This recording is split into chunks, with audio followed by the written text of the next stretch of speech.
Hello everyone, it's me, Clayton. I just finished watching Puss in Boots: The Last Wish, starring Antonio Banderas, Salma Hayek, John Mulaney, Florence Pugh, and Wagner Moura. So, when it comes to the Puss in Boots movies, I generally remember the first one being pretty fun, if not as exactly as amazing as Shrek's adventures in 1 and 2. But since that also came out at a time when I was kind of getting sick of the Shrek franchise after Forever After, I felt that it was a movie that came at a bad time. But now that it's been over a decade since, and I've grown nostalgic for the Shrek franchise, I figured it was a really good time to get back into it.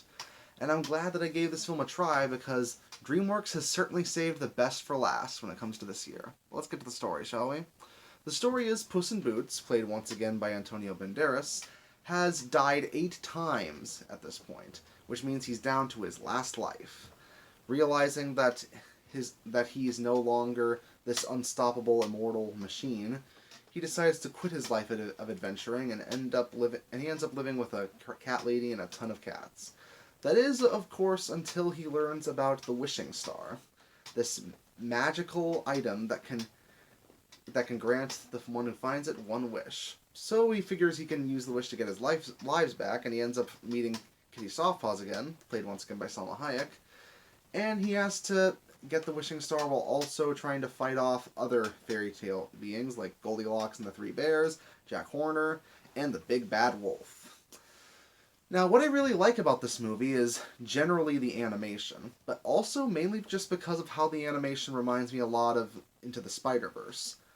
Now, granted, these are two completely different kinds of stories, but I love the fact that, much like Into the Spider-Verse, it has a lot of comic book effects that really enhance the action scenes, as well as the beauty of certain scenes. The colors just pop off the screen, and all the characters manage to look different, yet still familiar when it comes to their designs. And if they're making another Shrek movie, I think it would look absolutely amazing if they used this type of animation for that, especially since it's in the Shrek universe anyways. But on top of that, it's crazy how it's been a decade and yet Antonio Banderas and Salma Hayek still have it when it comes to their voice work. And even the new comic relief character named Perito happens to be quite funny.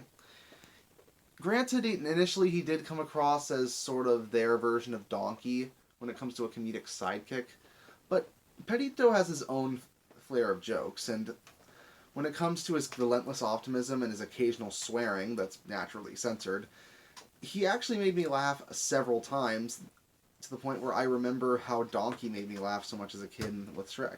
But as far as the antagonists are concerned, there are three groups that I happen to really like.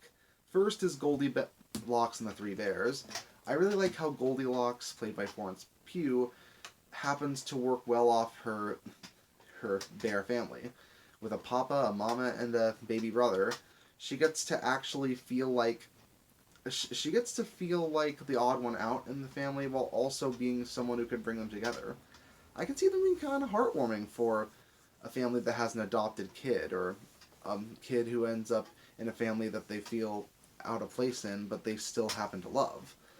Then there's Jack Horner, who kind of reminds me of evil businessmen of today like Jeff Bezos when it comes to how he utterly does not care about his workers' well-being just as long as he gets what he wants when he already has so much of the world's wealth that he really doesn't need any more. He's delightfully villainous, and I love how John Mulaney plays him as totally irredeemable. But my favorite is probably the Big Bad Wolf. He's not only got a sinister sounding voice, but he is terrifying in almost every scene he's in. When you hear his whistle and when you see his red eyes, you'll definitely see that the film's tone goes from lighthearted and fun to almost like a race for your life. They did a really good job making him threatening, and honestly, I think he's the most intimidating villain that DreamWorks has had yet. So, with all of that said, it also ends on a really good message about how sometimes when you go for a wish, sometimes you don't want what you thought you wanted, and sometimes what you really wanted was inside of you the whole time. Which, for a film like this, I think it's a really good message to go for. So with that said, I'd say there's very few things that are actually wrong with it. It's one of my favorite animated films of the year and just one of my favorite films of the year. And I think it deserves a 9.5 out of 10. See you next time.